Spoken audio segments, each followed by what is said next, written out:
Guess where I am? Maybe you can tell by my environment where I am, maybe not. But first things first, coffee and breakfast. Now where I am, apparently it's not a good idea to jaywalk, so we're not going to cross the road here. We're going to go by the traffic lights. We're going to do the right thing. That's right, I'm in Singapore. Not far from where I was staying, I found a Maxwell Food Centre. I found this store where a number of people were lining up, and like any sheep would, I joined the queue and ordered what everyone else seemed to be getting. Later I found out that the store was very well known for its Hainanese chicken rice. Okay, we're going to try this chicken and rice for breakfast. Now I'm assuming this is a bit of chili sauce here. Rice, chicken, and I think this is cucumber here.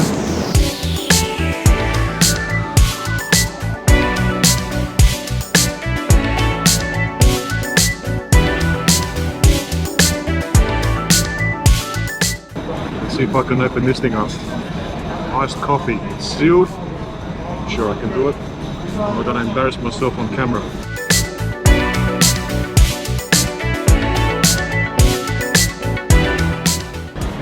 Okay, I cheated. I used one of my cards to open it. But anyway, let's try it. Very sweet. Ooh, very sweet. Let me tell you how much it costs now. We'll start talking about costs. The breakfast I had before, the chicken and rice, that was 6 Singaporean dollars. And this coffee, this size coffee, iced coffee, cost me $1.90 Singaporean. Now I don't know about where you're from, but that is a great price.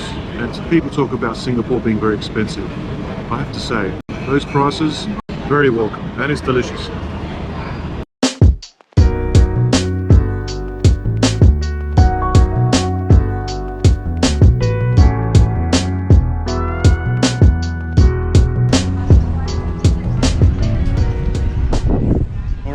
I've just come off the train and we're at Gardens at the Bay.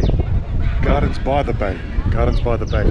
I have to say, one of the things that I've noticed about Singapore, which is interesting, is the unique structures. You can see over there, you've got the Ferris wheel. Behind that you've got skyscrapers essentially.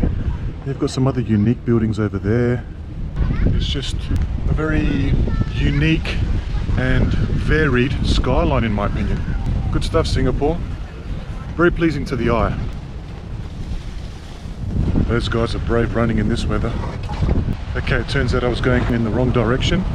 That's why it's good to ask people. The Singaporeans seem to be very friendly, more than happy to help. And I get the impression they're very proud of what they've accomplished here with their city. I can see through the trees here, that very famous building with the ship on top. Maybe we're in the right place, maybe? Gardens by the Bay. Let's have a look. There's some bikes you can rent here, I guess. Before I came to Singapore, the thing that I pictured when I thought of Singapore was something like this.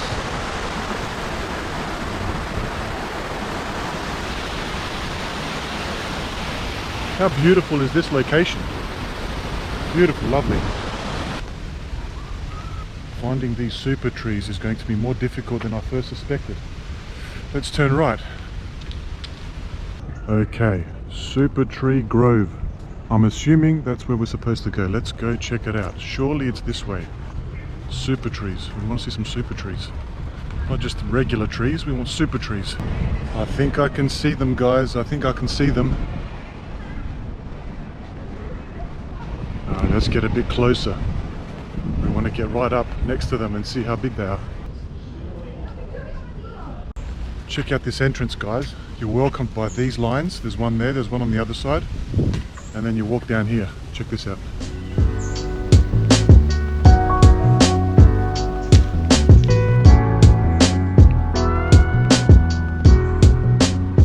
There's the lineup for the observatory up the top.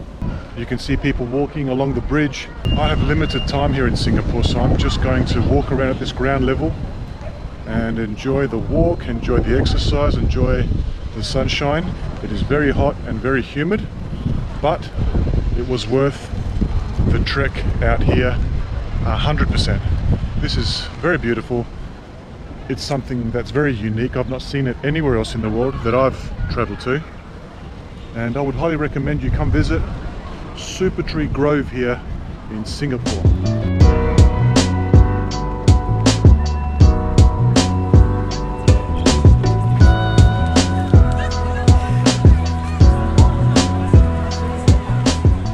So how did I get here? I caught the train to the Gardens by the Bay train station. I caught the brown line, I don't know what it's called. So they're color coded on the map. I caught the brown line and I got off here. And you don't have to purchase a ticket really, you can just use your card, your credit card. You tap it in as you get on, and as you get off the train and out of the station, you tap again. I don't know what it cost. I'll check my card statement when I get back to the hotel. But anyway, it was worth it. It's lovely being here. It's just really peaceful, being amongst these super trees and these super footpaths, I guess, in this super heat. I feel like I'm getting a workout because I'm sweating and I'm walking, but I'm also doing it while I'm appreciating these structures. Now, from what I understand, these super trees are a combination of different plants. You can see in there a combination of different plants. I'm not sure what plants they are. I guess in some form an artificially created tourist attraction, but it's also very natural in the sense that it's green and it incorporates nature with modern technology. I'm impressed. I could spend the day here just walking around in the shade, of course, because as you can see, a Greek boy wasn't built to deal with this level of humidity. I thought I would use this opportunity to have a chat with you guys about Southeast Asia and my experience with it. This is the first time I've visited Singapore and gone into the city.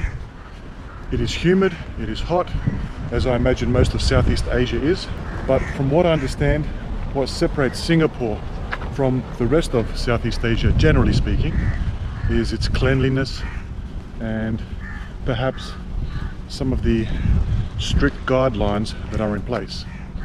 I guess it's a two-edged sword with strict guidelines. You, on the one hand, have to be careful how you go about your day and live your life while you're here. On the other hand, there are certain social benefits such as cleanliness and some sort of social order.